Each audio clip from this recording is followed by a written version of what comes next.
Shutdown. দেখেন, আগামীকাল শুক্রবার এবং শনিবার আবারও সরকারি ছুটি। আমি আপনাদেরকে 2 দিন আগেই বলেছিলাম যে ঘোষণা আসছে একের পরে, শুধু দেখে থাকেন। বৃহস্পতিবারে 5টার পর থেকে যেহেতু লোকজন সব দেশ বাড়িতে চলে গেছে, যারা বিভিন্ন শহরে ছিল তারা চলে গেছে, তারা জানে যে লকডাউন হবেই। কারণ আওয়ামী লীগ ডাক দিয়েছে লকডাউন, পাবলিক যেহেতু আওয়ামী লীগের সাথে আছে, লকডাউন হবে, সফল হবে, যার কারণে অনেক লোক চলে গেছে।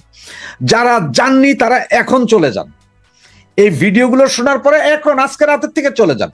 কারণ হচ্ছে শুক্রবার শনিবার সরকারি ছুটি।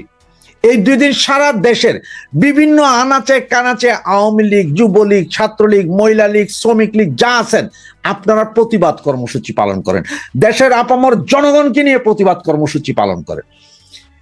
এবং সোমবার মঙ্গলবার এই 2 দিন সর্বাত্মক শাটডাউন, তার মানে সবকিছু শাট, কোনো কিছুই থাকবে না, সবকিছু। মানে এখন যেমন শুধু ঢাকার শহরে বলেছিল লকডাউন, গাড়ি ঘোড়া চলবে না, দোকানপাট খুলবে না, এটা সেরকম হবে না, এটা আরো কঠোর হবে, সারা বাংলাদেশে হবে, এবং সেটা বাংলার জনগণকে নিয়ে হবে, আপনাদেরকে নিয়ে হবে, বাংলাদেশের জনগণ আপনাদেরকে নিয়ে হবে। সেই শাটডাউন আমরা সার্থক করতে হবে, সেই শাটডাউনকে পরিপূর্ণতা দিতে হবে। তাহলে আপনাদের ছুটি দেখেন, এই যে বৃহস্পতিবার শুক্রবার থেকে আজকে থেকে যে আপনাদের ছুটি শুরু হলো, সোমবার মঙ্গলবার পর্যন্ত একদম ফ্রি থাকেন। মঙ্গলবারের পরও হয়তো আরো কিছু হবে। মানে আগামী পুরো সপ্তাহ আপনারা যদি যে যার যার মতন দোকানপাট বন্ধ করে, অফিস আদালত বন্ধ করে ঘরে চলে যান, কোনো সমস্যা নাই।